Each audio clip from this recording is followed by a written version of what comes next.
नमस्कार दोस्तों, मैं सुनील मुदगल आप सभी का कोनेक्शन नेटवर्क के निवेश मार्गदर्शन शो निवेश गुरु में आपका हार्दिक स्वागत करता हूं। आज हम मुलाकात करेंगे एक ऐसे जाने माने क्रेडिट रेटिंग एक्सपर्ट से जो हमें बताएंगे कि प्रत्येक कंपनी के लिए रेटिंग क्यों ज़रूरी है।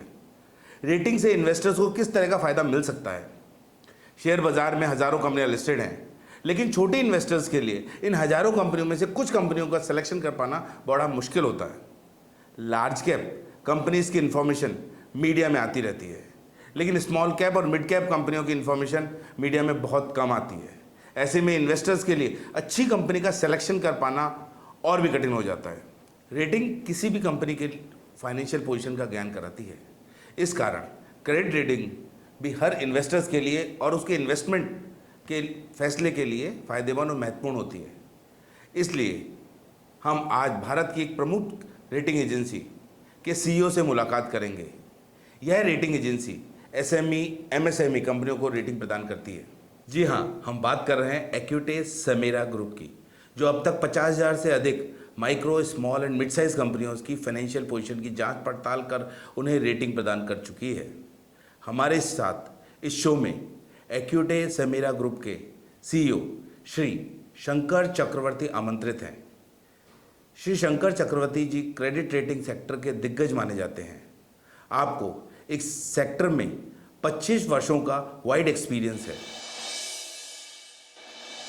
सबसे पहले आपका बहुत बहुत स्वागत है हमारे शो इन्वेस्टर गुरु में।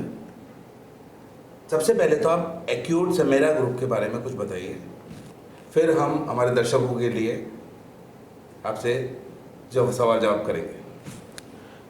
धन्यवाद। एक्विटे समेरा ग्रुप की जो सफ़र है वो शुरू हुई है 2005 साल में।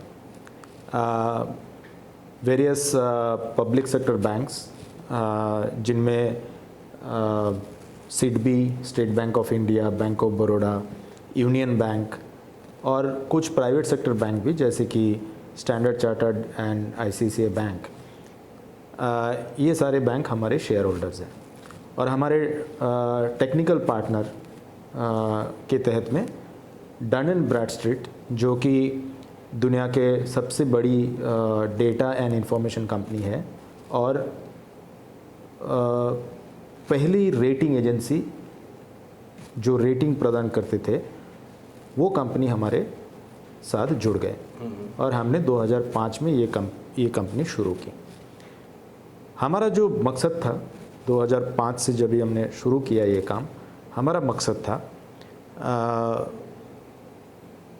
भारत के जो छोटे छोटे उद्योग है जिनको बैंक से लोन मिलने में बहुत दिक्कत होती है, उसी कंपनीज़ को रेटिंग प्रदान करना। लगभग 50,000 कंपनी का रेटिंग हम छोटे छोटे उद्योग जो है उनके वैसे 50,000 कंपनियों का रेटिंग हमने की है। 2013 में हमने बड़े कंपनी का रेटिंग करना भी चालू किया। जैसे कि जो कंपनीज़ बॉन्ड इशू करते हैं कैपिटल मार्केट में, जो लिस्टेड कंपनीज़ है, उनके रेटिंग भी हमने करना शुरू किया। Acuite is the name of the parent company. Acuite बड़े कंपनी और बड़े लोन और बैंक फैसिलिटीज़, बॉन्ड्स, एनसीडीज़, इन सब का रेटिंग एक्विटे करते हैं। और एक्विटे का wholly owned subsidiary SMERA ratings SMEs के लिए रेटिंग करते हैं। एसएमईज़ के लिए काफ़ी सारा रेटिंग प्रोडक्ट हमने तैयार की है। एक है एसएमई क्रेडिट रेटिंग जो बैंक्स यूज़ करते हैं, और हम मिनिस्ट्री ऑफ एमएसएमई के जो जेड स्कीम है, under that scheme also we provide the rating to MSMEs.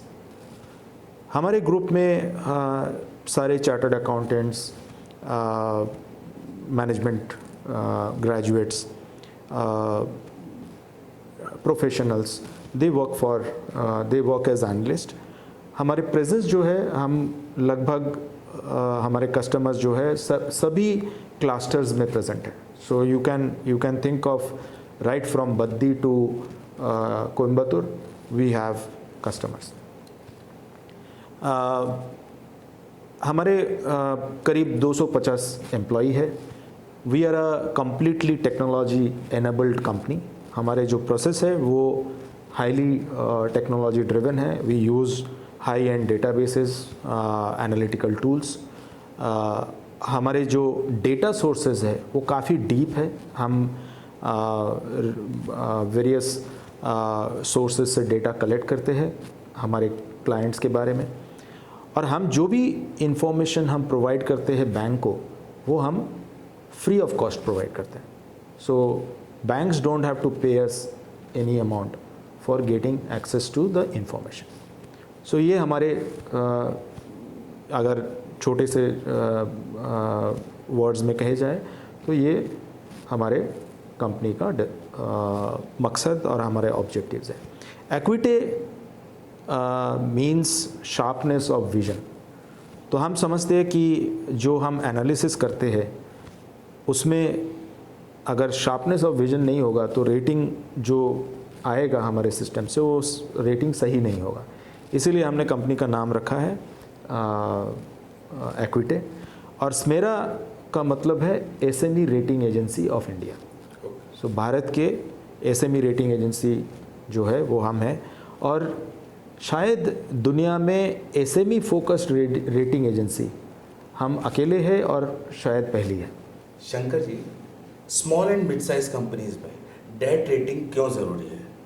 उससे बैंक्स को या एक इन्वेस्टर्स को क्या फ़ायदे होते हैं? सो रेटिंग बहुत ज़रूरी होता है लेंडिंग ऑपरेशंस के लिए. बैंकर बड़े कंपनी के क्षेत्र में कंपनी का नाम और कंपनी के बारे में बहुत सारा इन्फॉर्मेशन बैंकर को पता होता है. रिलेशनशिप भी बहुत दिन का होता है. तो it is relatively easy for the banker to decide on the large companies. But in case of smaller companies, in many cases the banker doesn't know anything about the company and there is a deficit of trust. We do rating, and in the process only we have the capability to understand the financial strength of such companies and the background of such companies. और हम इस analytical process के through से हम company अपने peer group में कैसे perform कर रहे हैं उसका हिसाब हम दे सकते हैं. ये चीज़ बैंकर को जानना बहुत ज़रूरी होता है before the bank can go ahead and lend to the company. Same like investors, उनको भी ये चीज़ जानना उतना ही ज़रूरी होता है जितना बैंक को होता है. Just like the investors, क्योंकि इन्वेस्टर भी अपना पैसा बैंक का पैसा लगा रहा है और इन्वेस्टर अपना पैसा लगा रहा है वही बिजनेस में. सिर्फ डिफरेंस इस चीज़ का है कि इन्वेस्टर को अपसाइड मिलता है और बैंकर के लिए वो अपसाइड कैप्ड है. और अगर कंपनी का परफॉर्मेंस अच्छा नहीं हुआ तो बैंक का जो प्रिंसिपल अमाउंट जो उन्होंने लेंड किया है वो प्रिंसिपल अमाउंट भी नुकसान हो सकता है. शंकर जी, आप किसी भी कंपनी को रेटिंग देने से पहले कौन कौन से फैक्टर्स को ध्यान में रखते हैं? रेटिंग का जो प्रोसेस होता है ये एक साइंटिफिक प्रोसेस होता है. हम ये चाहते हैं कि रेटिंग ऑब्जेक्टिव हो और अक्रॉस कंपनीज और अक्रॉस इंडस्ट्रीज़ ये रेटिंग कंपेरेबल भी हो. अगर ये ऑब्जेक्टिविटी और कंपेरेबिलिटी नहीं रहेगा रेटिंग में तो इसका इस्तेमाल करने में दिक्कत होगी. तो ये इस चीज़ को देखते हुए हमने हमारा जो रेटिंग मॉडल है हमने उसमें कुछ फैक्टर्स को हमने आइडेंटिफाई किया है, और कई सालों का डेटा एनालाइज करने के बाद हमने देखा है कि यही फैक्टर रेटिंग का हिसाब लेने के लिए काम में आता है. तो उसमें से पहली फैक्टर जो है वो है बिज़नेस रिस्क. ये बिज़नेस रिस्क में हम इंडस्ट्री के बारे में जानकारी करते हैं कि इंडस्ट्री का डिमांड सप्लाई क्या है, कॉम्पिटिटिव सिनेरियो क्या है. अगर इंडस्ट्री में बहुत सारे कंपनीज़ है और बहुत कंपटीशन है तो prices will be lower and companies will not perform so well. Similarly, we look at operating efficiency and market position. Company का जो प्रोडक्शन है उनका मार्जिन कैसा है, उनका इनपुट जो है, जो रॉ मटेरियल वो खरीदते हैं, उनका volatility of the price of the raw materials, वो सारे चीज़ हम देखते हैं। हम ये भी देखते हैं कि मार्केट कंपनी का मार्केट पोजीशन कैसा है। अगर कंपनी के पास अच्छा ब्रांड है और कंपनी का डिस्ट्रीब्यूशन नेटवर्क बहुत स्ट्रांग है तो हम उसको अच्छा पॉइंट्स हम उस पैरामीटर में देते हैं। हम पास्ट फाइनेंशियल्स देखते हैं, फ्यूचर फाइनेंशियल्स भी देखते हैं, अकाउंटिंग क्वालिटी भी देखते हैं और फाइनेंशियल फ्लेक्सिबिलिटी यानी कि कंपनी का फंड रेज करने का क्षमता जो है वो भी हम मेजर करते हैं। एंड लास्टली हम मैनेजमेंट के बारे में जानकारी करते हैं और मैनेजमेंट का रिस्क क्या है, जैसा मैनेजमेंट का एक्सपीरियंस है कि नहीं, रिस्क टेकिंग एबिलिटी क्या है, पास्ट ट्रैक रिकॉर्ड में उन्होंने कैसे परफॉर्म किए हैं, वो हम सारा चीज़ देखते हैं। थोड़ा बैकग्राउंड चेक भी उनका होता है। और अगर कंपनी प्रोजेक्ट में इन्वॉल्व है, अगर कंपनी का कोई नया प्रोजेक्ट में कंपनी इन्वेस्ट कर रहा है तो वो प्रोजेक्ट के बारे में, प्रोजेक्ट के रिस्क के बारे में भी हम जानकारी करते हैं। और ये सारा चीज़ हर एक जैसे कि आपका कोई एग्जामिनेशन होता है, डिफरेंट सब्जेक्ट्स होते हैं और उनमें पॉइंट दिया जाता है and you then add up all the points and arrive at the final performance of the student, whether he got first division और सेकंड डिवीजन और नॉट। सिमिलरली हम ये सारे पैरामीटर को अलग अलग से हम रेट करते हैं और उनको जोड़ा जाता है एंड में और फाइनल रेटिंग दिया जाता है। शंकर जी, बैलेंस शीट एक्सपर्ट के रूप में आप लोग बैलेंस शीट में क्या क्या पॉइंट देखते हो? Okay, so balance sheet is the most important aspect of the company.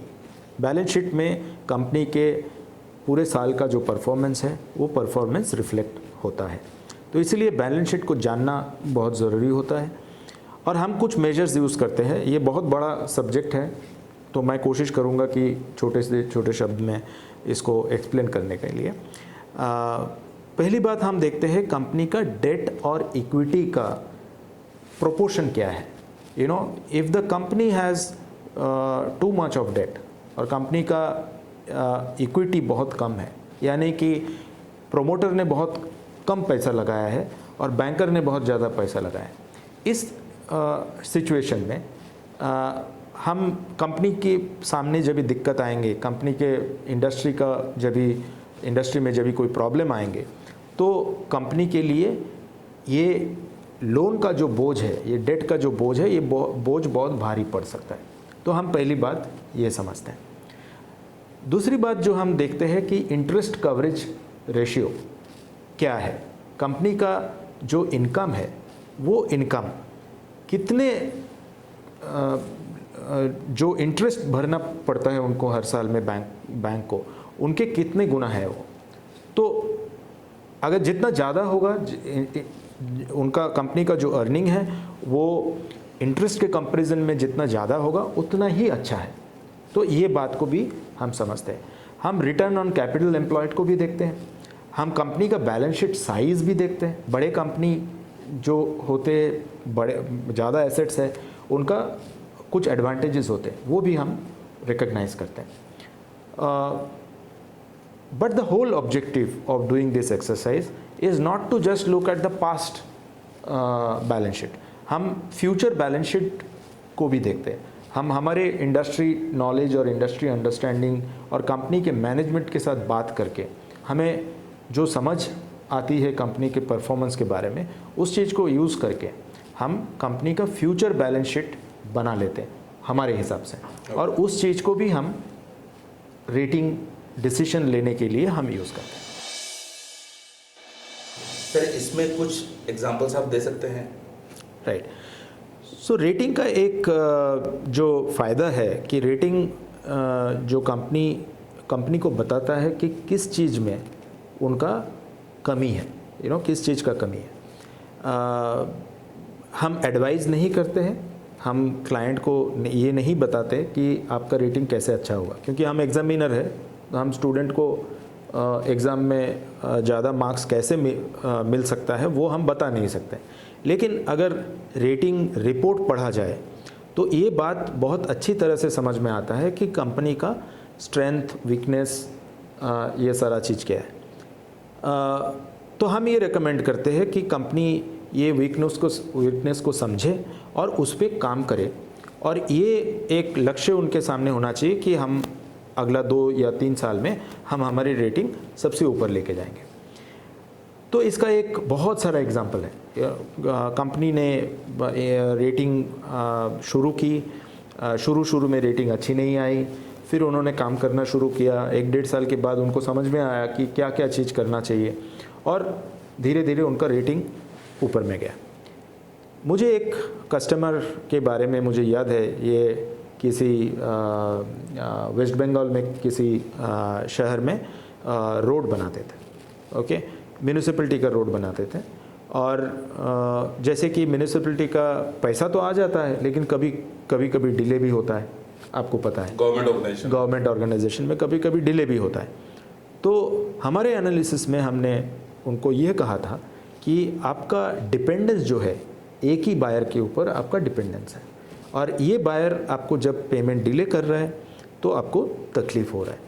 तो अगर आपका बायर का प्रोफाइल जो है वो अगर आप डाइवर्सिफाइड कर पाए और 2-3 और शहर में आप अगर ये करें तो आपको फ़ायदा मिल सकता है।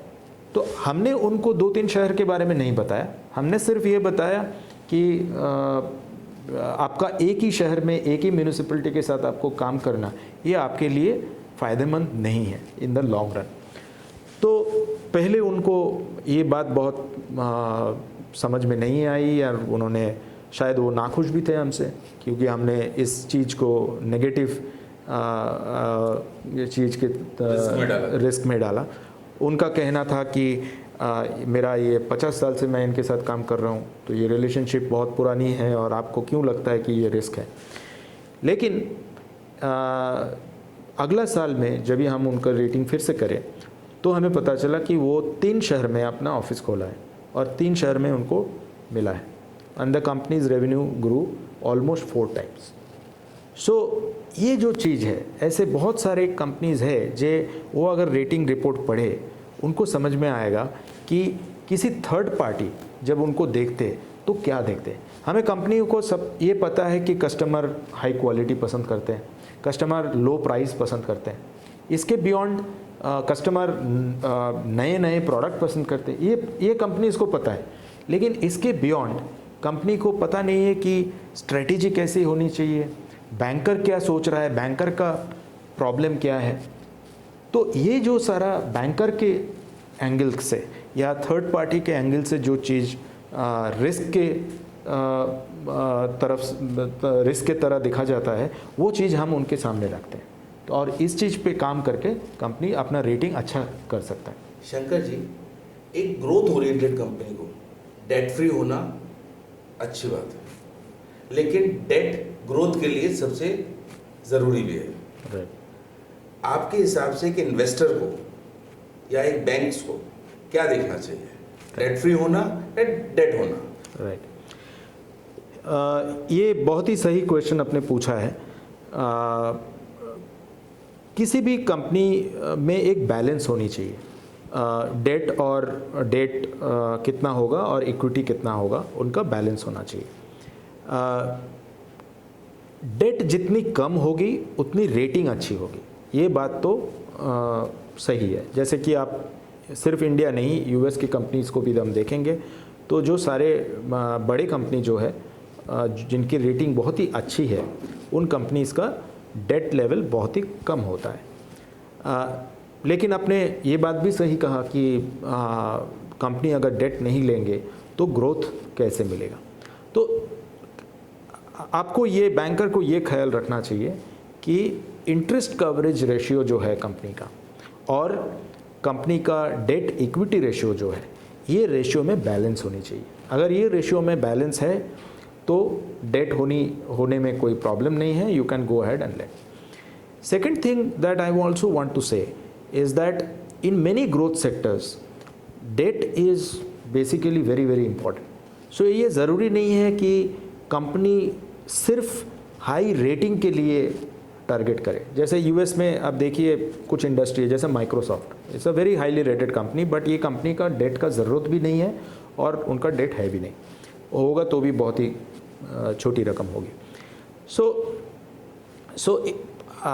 कंपनीज़ को ये समझना है कि हमारे इंडस्ट्री के हिसाब से जैसे ट्रेडिंग कंपनी होंगे उनमें डेट बहुत ही ज़्यादा होगा, वो इंडस्ट्री ऐसी है। अगर सॉफ्टवेयर कंपनी होगा तो ज़्यादा डेट नहीं होना चाहिए। अगर कंपनी फैक्ट्री लगा रहा है तो उनको डेट लेना ही पड़ेगा। So it depends on various industries and banker को ये पता होता है अक्सर कि किस इंडस्ट्री में डेट लेवल कितना होना चाहिए, कहाँ तक बैंक को रिपे कर सकते हैं वो कंपनी। लेकिन ये दो रेशियो जो है, डेट इक्विटी रेशियो और इंटरेस्ट कवरेज रेशियो, ये दो रेशियो ये बता देता है कि कंपनी में डेट का लेवल सही मात्रा में है या बहुत ही ज़्यादा है। आमतौर पर लार्ज कैप की इंफॉर्मेशन इजीली अवेलेबल हो जाती है, वेयर एज स्मॉल कैप और मिड साइज कंपनीज की इंफॉर्मेशन मिलना एक इन्वेस्टर्स के लिए बहुत मुश्किल होता है। आपके हिसाब से वो कहाँ ये इंफॉर्मेशन ढूंढ लें? जैसे आपकी रेटिंग, मैं जिस कंपनी में इन्वेस्ट करने जा रहा हूँ उस कंपनी में एक्यूटेक से रेटिंग करा रखी है, राइट। लेकिन मुझे कैसे पता चले कि उन्होंने रेटिंग करा रखी है और वो रेटिंग रिपोर्ट मुझे कहाँ मिलेगी? राइट। देखिए, छोटे शहर में अभी जो इन्वेस्टर्स है उनमें एक बहुत तेज़ी आई है। बहुत सारे छोटे शहर के लोग अभी इन्वेस्टर बन गए हैं। पिछला 6-8 महीने में आप देखेंगे तो the number of demat accounts that has been opened in smaller towns is really very large. तो ये बात तो सही है कि इनमें इन्वेस्टमेंट करने का इच्छा जो है और क्षमता जो है वो बहुत ही खुशी की बात है। लेकिन ये भी सही है कि in the entire investment ecosystem a lot of missed information is there. आपने ये बात कही है कि लार्ज कॉरपोरेट कंपनीज़ के बारे में इंफॉर्मेशन, बहुत सारी इन्फॉर्मेशन अवेलेबल है, ये बात भी सही है, लेकिन मिस इन्फॉर्मेशन उनके बारे में भी होते हैं। तो आप कैसे तय करेंगे कि मेरे पास जो इन्फॉर्मेशन है वो इन्फॉर्मेशन सही है या गलत है, या मेरे पास जो इन्फॉर्मेशन नहीं है वो इन्फॉर्मेशन मैं कहाँ से लाऊं? इसमें रेटिंग एजेंसी को जब भी लाइसेंस दिया गया है, ये बात सोच के लाइसेंस दिया गया है कि रेटिंग एजेंसी यही काम करेगी कि ये इन्फॉर्मेशन का जो कमी है ये इसको दूर करेगी। ये तो छोटे शहर के इन्वेस्टर जो कर सकते हैं ये हमारे वेबसाइट में आ सकते हैं। All the information and all the reports on the information are available free of cost. दूसरी बात है कि हम हमारे तरफ से हम इन्वेस्ट नहीं करते और हम एडवर्टाइजमेंट भी नहीं लेते। ओके, सो क्योंकि हम एडवर्टाइजमेंट नहीं लेते और हम खुद इन्वेस्ट वो कंपनी में नहीं करते, इसीलिए हमारा जो ओपिनियन है ये अनबायस्ड है। और दूसरी बात है कि हम जो इन्फॉर्मेशन हमारे रिपोर्ट में जो छापा जाता है वो इन्फॉर्मेशन हम वेरीफाई करते हैं। हमारा पूरा इंफ्रास्ट्रक्चर है उस चीज़ को वेरीफाई करने के लिए। हम र्यूमर, टिप्स, ये सब चीज़ को देखते हुए हम ओपिनियन नहीं देते। तो हम ये एश्योर कर सकते हैं कि अगर हमारे फंडामेंटल एनालिसिस जो हम करते हैं वो रिपोर्ट अगर पढ़ा जाए तो उसमें कंपनी के बारे में जो लिखा रहेगा ये वेरीफाइड इंफॉर्मेशन है, इस बात को हम कह सकते हैं। लेकिन rating agency is not like a news portal और it is not a TV channel. So it is a matter of awareness कि लोगों को पता चले और लोग हमारे वेबसाइट में आएँ। लेकिन अगर वो आएंगे तो हमारे पास जो भी इंफॉर्मेशन है वो उनको फ्री में मिल जाएगा। सर, आपने बताया एक इन्वेस्टर को डेटा मिल जाता है कंपनीज के बारे में, कैसे, किस वेबसाइट पे उसको जाना चाहिए? ओके, तो हमने हमारा जो सारा डेटा है वो हमने हमारे वेबसाइट में भी दे के रखा है। वेबसाइट का एड्रेस है acuite.in। ये वेबसाइट में लाइव रेटिंग करके एक पेज है, वो पेज में जाएंगे तो आपको कंपनी को सर्च करने के लिए एक सर्च बॉक्स दिया जाएगा, उसमें आप कंपनी का नाम टाइप करेंगे तो कंपनी का जो पुराना हिस्ट्री जो भी है वो आपको देखने को मिलेगा। लेकिन आज के तारीख में बहुत लोग वेबसाइट में नहीं जाते हैं या उनके पास डेस्कटॉप कंप्यूटर नहीं होता है, तो ऐसे लोगों के लिए हमने हमारा ऐप बनाया। ये ऐप का नाम है ratings buzz. Ratings buzz is the app which is available on all platforms, iPhone, Android, सब में अवेलेबल है। अगर आप ये ऐप को डाउनलोड करके आपके मोबाइल फ़ोन में इंस्टॉल करेंगे या टैब में इंस्टॉल करेंगे तो आप उसमें आपका थंब फ्लिक करके एक रेटिंग से दूसरे रेटिंग में आप नेविगेट कर सकते हैं। ये ऐप में भी सर्च का सुविधा दिया गया है, तो आप कंपनी का नाम से सर्च करेंगे तो कंपनी का पुराना हिस्ट्री आपको देखने को मिलेगा। और ये कम्प्लीटली फ्री ऑफ कॉस्ट है for investors. Absolutely, this is completely free of cost. And अगर आपके पास हमारा कोई भी रिपोर्ट आपको किसी दूसरे सोर्स से अगर दिया जा रहा है, जैसे कि कंसल्टेंट और companies themselves, if they are giving you a report, तो आप वो रिपोर्ट के ऊपर एक QR कोड होता है। अगर वो QR कोड आप सर्च करेंगे तो हमारे वेबसाइट में वही रिपोर्ट आपको दिखाया जाएगा। और अगर रिपोर्ट गलत है या रिपोर्ट फर्जी है तो हमारे वेबसाइट के रिपोर्ट के साथ आप कंपेयर करके आप समझ सकते हैं कि ये सही रिपोर्ट है या गलत रिपोर्ट है। सो ये सारा सुविधा हमने हमारे वेबसाइट में हमने दे के रखा है ताकि इन्वेस्टर को इन्वेस्टमेंट करने के प्रोसेस में कोई बाधा ना आए। थॉट प्रोसेस और नहीं। यस। शंकर जी, कई कंपनियां डिविडेंड देती हैं और कई ग्रोथ के लिए उस डिविडेंड को अपने पास रखती हैं। एक इन्वेस्टर को या आप बोलेंगे एक बैंक को क्या देखना चाहिए, विच इज बेटर आपके हिसाब से, रेटिंग के हिसाब से? Right. Here also I will say that the balance is important. Company अगर उनका मुनाफा जो है वो शेयर होल्डर में ना बांट के अपने पास रख रहा है और इन्वेस्ट नहीं कर रहा है तो ये बात सही नहीं है। तो उनको उनका मुनाफा जो है वो बांटना चाहिए। लेकिन अगर कंपनी की इंडस्ट्री में ग्रोथ है और कंपनी को इक्विटी या डेट का ज़रूरत आगे आने वाले है, कैपिटल का ज़रूरत आगे आने वाला है for increasing their market share और improving their market position, building the brand, तो हम कहेंगे कि डिविडेंड बहुत ज़्यादा नहीं दे के रीज़नेबल डिविडेंड देना चाहिए और कंपनी को अपने बिज़नेस को आगे बढ़ाने के लिए वो इन्वेस्टमेंट करना चाहिए। तो इसमें एक बैलेंस होनी चाहिए जो कि बहुत ज़रूरी है।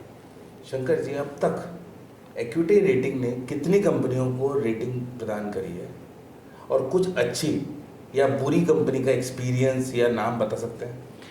हमने अभी आज के तारीख में हम 50,000 SME कंपनीज़ का रेटिंग हमने की है और 8,800 के करीब हमने बॉन्ड रेटिंग और बैंक लोन रेटिंग हमने किया है। अच्छे कंपनी बुरे कंपनी हम तो कंसिडर नहीं करते ऐसे। हमारे लिए rating does not mean good company और बैड कंपनी। हम तो सिर्फ कंपनी का रिस्क लेवल बताते हैं। हायर रिस्क लेवल होगा, रेटिंग लो होगा, लेकिन फिर भी हम नहीं कहेंगे कि वो कंपनी अच्छे कंपनी नहीं है, ऐसा हम नहीं कहेंगे, क्योंकि हमारा रेटिंग जो है वो बाई और सेल रिकमेंडेशन नहीं है। अगर आप यूएस में देखेंगे तो ज़्यादातर कंपनी जंक ग्रेड माना जाता है। BB+ या BB कैटेगरी में बहुत सारे कंपनीज़ है and they give very good shareholders return in the equity markets. There are many such examples. So हमारे लिए कोई अच्छा कंपनी या बुरा कंपनी कोई नहीं है। हमारे लिए सिर्फ इतना ही है कि company fundamental risk in the company whether it is high और वेदर इट इज़ लो, हम इतना बताते हैं। अगर हमारे वेबसाइट में कोई भी जाएंगे तो सारे के सारे कंपनी के बारे में ये इन्फॉर्मेशन आपको मिल सकता है जिनका हमने रेटिंग करके रखी है। शंकर जी, अक्सर देखा गया है कि कई कंपनियों की टॉप लाइन ग्रोथ कम होती है या नहीं होती है, या हम ये बोलेंगे टॉप लाइन के कंपैरिजन में बॉटम लाइन की ग्रोथ ज़्यादा होती है, तो उन कंपनियों को आप किस तरह से देखते हैं? तो ये चीज़ हमें कंपनी का बिजनेस मॉडल और स्ट्रेटेजिक ऑब्जेक्टिव के बारे में समझना पड़ेगा। हर एक कंपनी के केस में इसका रीज़न जो है वो अलग होगा और ये रीज़न समझना बहुत ज़रूरी है। जब इकोनॉमी या इंडस्ट्री का ग्रोथ अच्छी नहीं है और उसी सिचुएशन में कंपनी का cost is very high and the quality of the business that the company has, तब उनका जो बिज़नेस का मिक्स है उनमें छोटे छोटे कस्टमर बहुत होंगे, लो मार्जिन बिज़नेस बहुत ज़्यादा होगा। ऐसे इसी हालत में कंपनी ने अगर उनका मार्जिन बढ़ाया और कंपनी में ग्रोथ नहीं भी आया तो भी ये अच्छी बात करके माना जाएगा।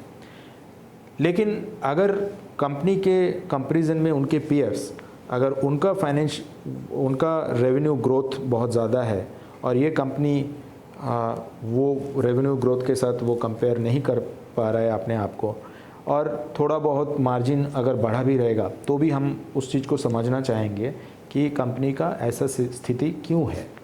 तो इस चीज़ को केस टू केस समझना पड़ेगा और तभी हम समझ पाएंगे कि ये कंपनी के लिए अच्छी बात है और या कंपनी के लिए प्रॉब्लम आगे जाके आ सकता है। शंकर जी, पास्ट में देखा गया है कई कंपनी के प्रमोटर्स कंपनी में से पैसा निकालते हैं और उसका लॉस बैंक्स को या एक इन्वेस्टर को होता है। ये चीज़ एज एन रेटिंग एक्सपर्ट आपको कैसे पता चलती है कि ये कंपनी में प्रमोटर कंपनी से एक्सपेंस बुक कर रहा है, पैसा निकाल रहा है, और जब तक इन्वेस्टर को पता चलता है जब या बैंक को पता चलता है तब तक सब कुछ खत्म हो चुका होता है। राइट। वो जल्दी कैसे पता चले? राइट। तो ये एक अपराध है। कंपनी में किसी पर्पस के लिए लोन लिया जाता है और उस पैसे को डाइवर्ट करके पर्सनल यूज़ के लिए यूज़ करना या ऐसे कोई भी जो अक्सर हुए हैं और ऐसे बहुत सारे स्कैंडल के बारे में हम जानते हैं। ये सिर्फ गलती नहीं है, ये अपराध है। तो इनके लिए मेरा जो सबसे इम्पॉर्टेंट सजेशन ये होगा कि इनके बैंकर जो है, ये बैंकर को कंपनी का इंस्पेक्शन करना चाहिए। कंपनी के because only the banker will know.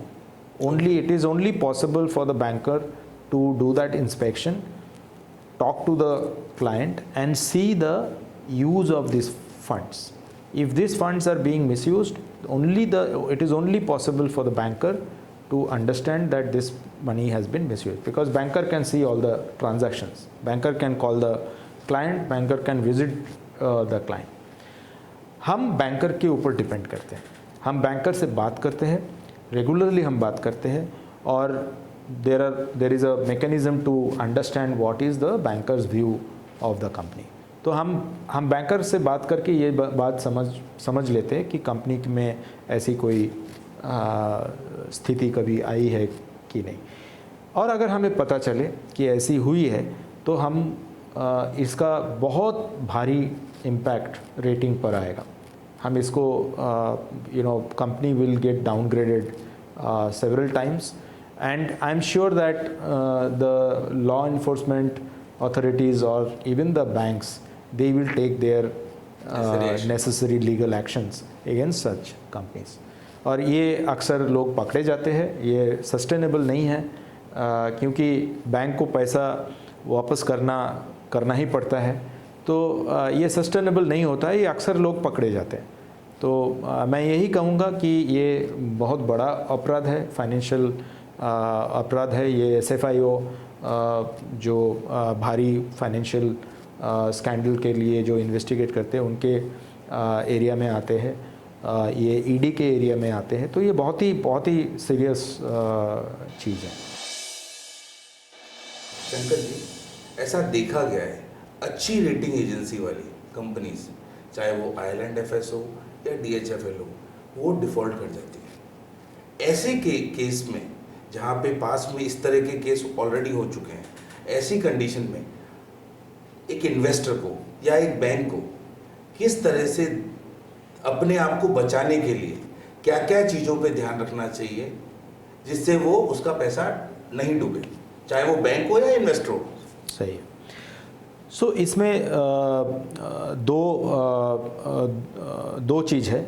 एक तो है हम जो रेटिंग करते हैं ऐसे कंपनी का, रेटिंग एजेंसियों को भी इसमें केयरफुल रहना चाहिए। तो हमने क्या किया है कि सबसे पहली बात है, जो हमारा सेल्स टीम है, जो कस्टमर से मैंडेट साइन कराते हैं, उनको हमने बताया है कि किसी भी कंपनी जो साइन करने के पहले हम उनका इवैल्यूएट करके फिर हम साइन करेंगे।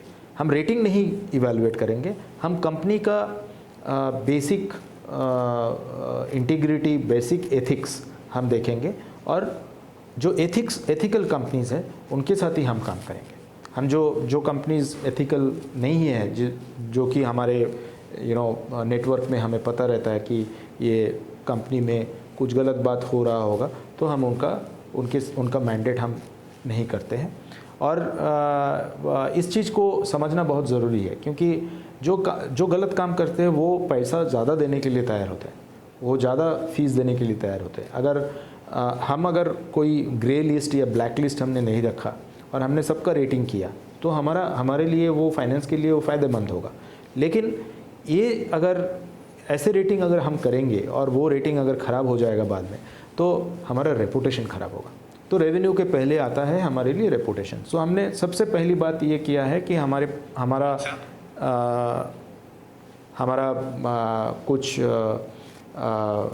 कुछ कंपनीज़ जो है, जो जैसे कि वॉच आउट इन्वेस्टर में उनके बारे में कुछ चीज़ बोला गया है, कोई कोर्ट केस चल रहा है, सीरियस कोर्ट केस चल रहा है, ऐसे केसेस में हम चाहते हैं कि इन्वेस्टर अगर हमारे पास आके हमें बताया कि हमें इसी कंपनी का रेटिंग चाहिए तो अलग बात है, लेकिन कंपनी ने अगर हमारे पास आके रेटिंग लेने के लिए आए तो हम रेटिंग नहीं करते।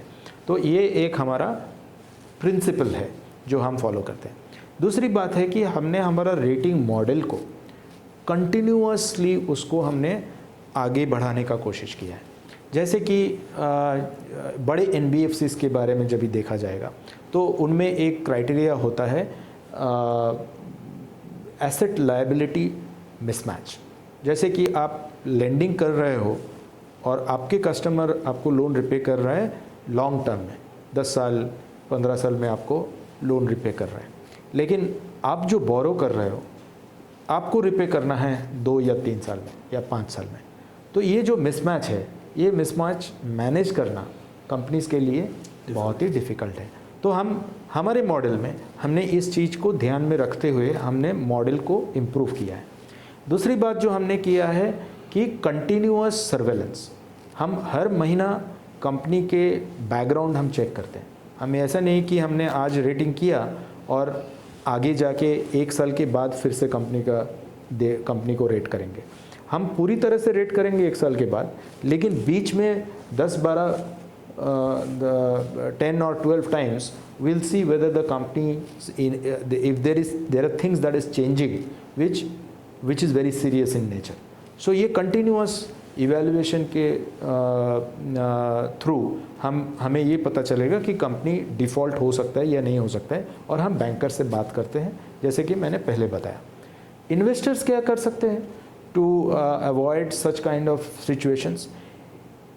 रेटिंग एजेंसी के CEO होते हुए भी मैं ये बताऊंगा कि आप किसी के ऊपर, किसी भी एक चीज़ के ऊपर भरोसा करके आप इन्वेस्ट मत कीजिए। आप अपना बुद्धि इस्तेमाल कीजिए, आपका इंटेलिजेंस इस्तेमाल कीजिए और कंपनी के बारे में आप सोचिए, समझिए।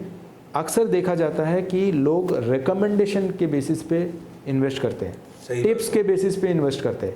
ये टिप्स, और इंडिया में क्या है, हमारे देश में लोगों को इनसाइडर इन्फॉर्मेशन के बेसिस पे ट्रेडिंग करना ये क्राइम है, इस बात को समझ में नहीं आता है। ये बहुत ही बड़ा अपराध है कि आपको किसी कंपनी के इनसाइडर इन्फॉर्मेशन आपको पता है और आप उस चीज़ को इस्तेमाल करके आप फ़ायदे लूट रहे हो, तो उस चीज़ को अपराध में गिना जाता है। ये इस बात की समझ विशेष करके जो छोटे शहर में है उनको ये बात समझ में अभी तक नहीं आते हैं और वो टिप्स या र्यूमर के ऊपर बहुत ही डिपेंड करते हैं। ये चीज़ को अगर अवॉइड किया जाए कि हम टिप्स और र्यूमर के ऊपर डिपेंड नहीं करेंगे, इनसाइडर इन्फॉर्मेशन के ऊपर डिपेंड नहीं करेंगे, हम अपना इंटेलिजेंस इस्तेमाल करके हम कंपनी के बारे में समझेंगे और उसके बाद अगर हमें लगे कि ये कंपनी में दम है तो ही हम हमारा पैसा लगाएंगे। और इस प्रोसेस में अगर आपको सेकंड ओपिनियन लेना है, आपको अगर समझना है कि कंपनी का फंडामेंटल्स कैसा है, तो आप रेटिंग एजेंसी के रिपोर्ट आके देखिए और पढ़िए। हमारा रिपोर्ट इक्विटी इन्वेस्टमेंट के लिए नहीं है, हम क्रेडिट के लिए क्रेडिट रेटिंग करते हैं, हम इक्विटी इन्वेस्टमेंट का रेटिंग हम नहीं करते। लेकिन हमारे रिपोर्ट में जो इन्फॉर्मेशन रहता है और हमारे फंडामेंटल एनालिसिस जो रहता है और हमारे रिपोर्ट में जो डेटा रहता है, वो डेटा एक इक्विटी इन्वेस्टर के लिए भी बहुत ही काम का हो सकता है। शंकर जी, आप एक रेटिंग एक्सपर्ट हैं या ये कहें कि एक इन्वेस्टमेंट और रेटिंग एक्सपर्ट हैं। आप हमारे स्मॉल इन्वेस्टर्स को क्या एडवाइस देना चाहेंगे और किस तरह की कंपनी से उनको दूर रहना चाहिए? देखिए, एडवाइस, इन्वेस्ट करने की एडवाइस तो बहुत जने देते हैं, लेकिन किस तरह की कंपनी से दूर रहना चाहिए, दैट इज़ मोर इम्पोर्टेंट। सही है। It's a very very important question और इसका आंसर बहुत ही छोटी है लेकिन बहुत इम्पॉर्टेंट है। सभी इन्वेस्टर को कंपनी के एथिक्स के बारे में सोचना चाहिए। कंपनी जो एथिकल कंपनी है उसी कंपनी में आप इन्वेस्ट कीजिए और कंपनी के जो मैनेजमेंट है उनका गवर्नेंस लेवल जो है उनके बारे में देखिए, जानकारी लीजिए और उसी कंपनी में आप इन्वेस्ट कीजिए। अगर कंपनी का एथिक्स के ऊपर कोई सवाल आता है तो उसमें आप कॉम्प्रोमाइज़ मत कीजिए। ये देखा गया है कि कंपनी का रेपुटेशन और एथिक्स अगर अच्छा है, इन द लॉन्ग रन ये कंपनीज़ अच्छा रिटर्न्स देते हैं। आप अगर देखेंगे इन्फोसिस या TCS जैसे कंपनी, ये अच्छे रिटर्न्स देते आए हैं। HDFC बैंक जैसे कंपनी अच्छे रिटर्न देते आए हैं और इनके बारे में आप अगर जानकारी लेंगे तो इनका गवर्नेंस जो है, इंटरनल प्रोसेस जो है और उनके एथिक्स का कंट्रोल्स जो है, एथिकल कंट्रोल्स जो है, वो बहुत ही स्ट्रॉन्ग है और इस चीज़ का जो बिज़नेस के ऊपर जो इम्पैक्ट है वो बहुत ही पॉजिटिव है। अभी जो दुनिया है वो 50 साल पहले वाली दुनिया अभी रहा नहीं। आज की तारीख में India is a signatory to Paris accord to control emissions and bring down the global warming levels. और सारे जो कंपनियां जो कार्बन प्रोड्यूस करते हैं उनके ऊपर बहुत सारे कंट्रोल्स हैं। social aspects of the businesses are very very important. Are the companies exploiting certain kind of population? Are they fair to their employees? Are they fair to women? जो हमारे देश में आपको पता है बहुत सारे सोशल प्रॉब्लम हैं, वुमेन के लिए बहुत सारे प्रॉब्लम्स होते हैं, चाइल्ड लेबर का प्रॉब्लम होते हैं,